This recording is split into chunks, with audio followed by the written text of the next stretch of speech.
Një qendër e përbashkët rezidenciale për personat në nevojë synohet të ngrihet në qarkun e Korçës. Iniciativa e institucionit të prefektit të qarkut, zonjës Florinda Zegullaj, mori mbështetje pozitive gjatë takimit me drejtorin e politikave dhe koordinimit territorial pranë Ministrisë së Brendshme Arben Xhaferi. Qendra do t'ju shërbejë fëmijëve në situatë rruge, të moshuarve dhe personave me aftësi ndryshe, duke ofruar strehim, shërbime sociale, asistencë mjekësore dhe mundësi integrimi. Në vim të organizimit të organit këshillues pranë institucionit të prefektit,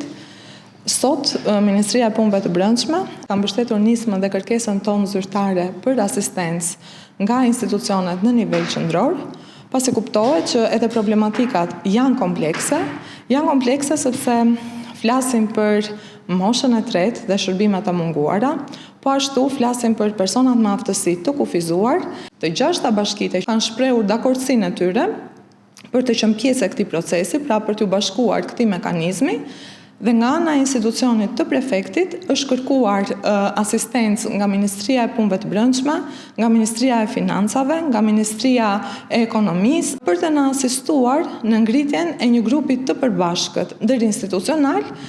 i cili do të formalizojë mënyrën e funksionimit, formën e krijimit të një shoqërie të përbashkët, ku pjesë përbërëse, siç përmenda pak më parë, do jenë të 6 bashkitë e qarkut. Desha të falenderoj prefektin një herë për nismën e marrë, duke rivitalizuar të gjithë në mënyrë institucionale kompetencat që parashikon ligji, por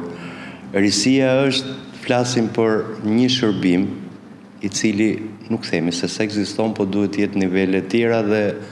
për vetë fashat e moshave që ka qoftë fëmijët, po qoftë dhe moshën e tretë, që janë pjesë realisht vulnerabël. Ajo që më gëzon pa mas është duke parë dakordsinë të 6 bashkive të qarkut, që është diçka